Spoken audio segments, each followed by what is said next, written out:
样，我的超能力是希望我能够穿越树。穿越树就是一棵树。你找一个有树洞的。我希望我能穿越到过去，穿越到清朝，我要改变历史。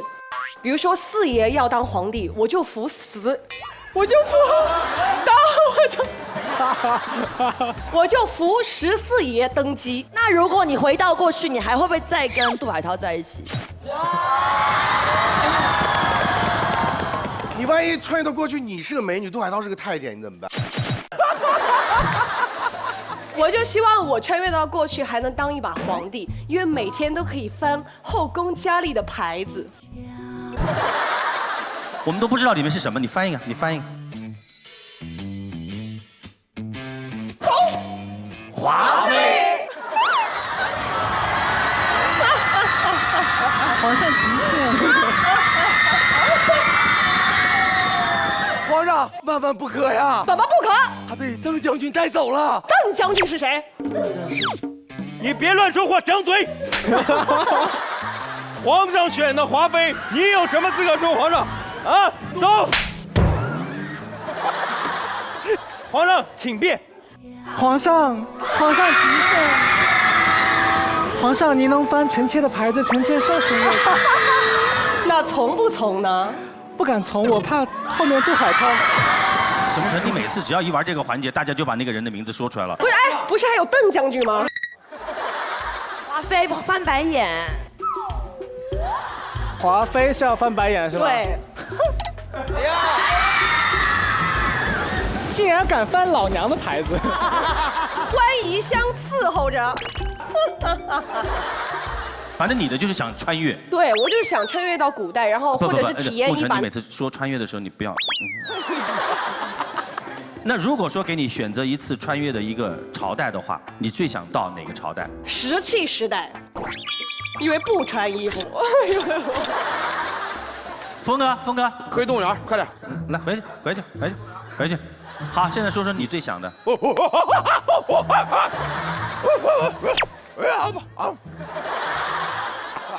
你们这个都太官方了。从小就希望拥有的一个超能力，就是透视眼。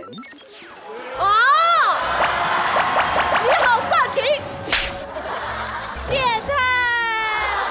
现场的女生就她的这个超能力，给一句话的点评：臭不要脸，变态。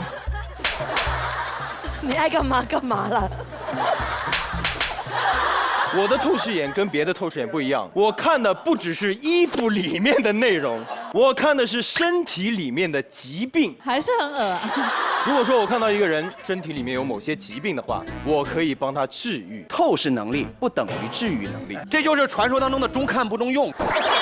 透视力用太多，小心父母双亡。我啊，小时候曾经练过气功。这个气功呢，练完之后，闭上眼睛可以看到自己内脏血液流动，可以达到内观。内观的话，眼球需要内翻吗？翻不过来嘞。应该就是把眼球挖下来吞进去，让它自己运行。不聊了，我们听最单纯的，维维。我小的时候想用的超能力，我今天带到了现场。啊，你真的练成了？所以我长大就改变了。练成了之后，得有人给我演一下，你能不能欺负一下沈梦辰，轻微的欺负他一点？你假不假释？假不假释？啊！你欺负我，欺负良家妇女！退半步的动作认真的吗？小小的动作伤害还那么大。没欺负你！还要我怎样？要怎样？哎，等一下，要是碰到这俩碰瓷儿的，你怎么办？也不跟你们玩了。我做作的表情让自己很难看，可感情这玩意儿怎么？哎，有你什么事儿啊？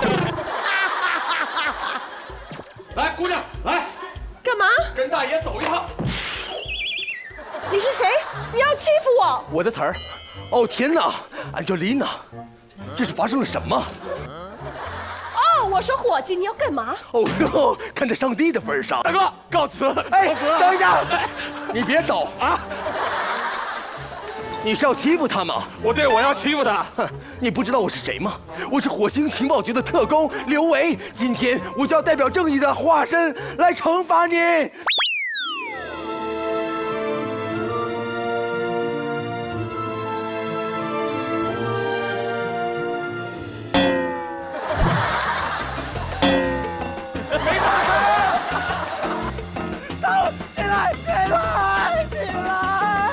你这个捏得太紧了，你知道吗？来预备走。哼，我是火星情报局的高级特工刘维，直接撒吧。我是正义化身，变身。啊！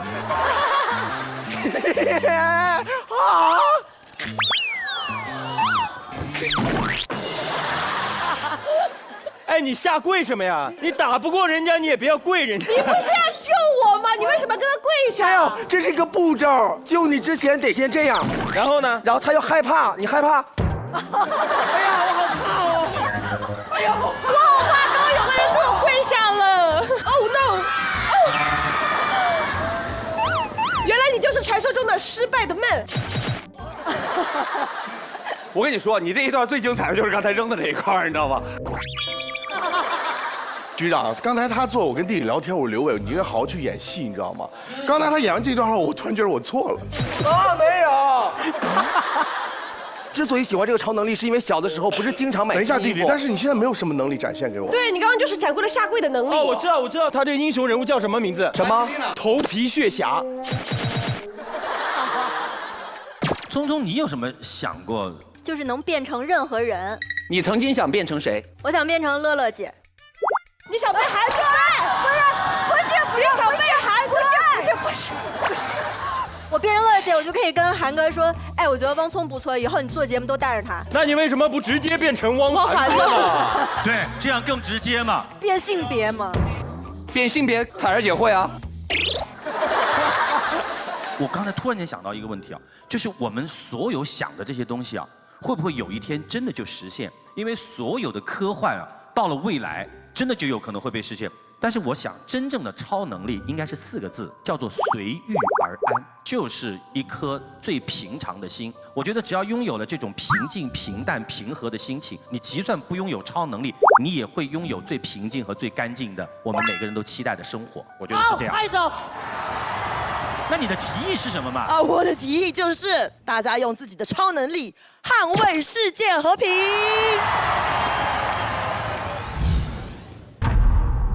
雪芙是，请您点一位。那我就要点维维。我发现，音乐呢？我这个是我发现，然后啪音乐起来这种的啊！再来一次啊！我发现，不是，是我的那首歌呢。啊，你有那首歌是吧？好，再来。我发现。我发现卫生间里能做的是远远超乎你们的想象，吃喝拉撒属于大家日常，不过卫生间可以不一样。哦，除了解决你们需还可以做很多事情。如果你觉得我说的荒唐，我相信沈梦辰有话要讲。Come on， 卫生间我的避风港。男朋友吵架，卫生间可以补偿，让你美美哒。卫生间不只是嘘嘘的地方，卫生间就是天堂。我卫生间可以歌唱，仿佛有印象。卫生间自拍最强，怎样都漂亮。卫生间不只是嘘嘘的地方，卫生间就是天堂。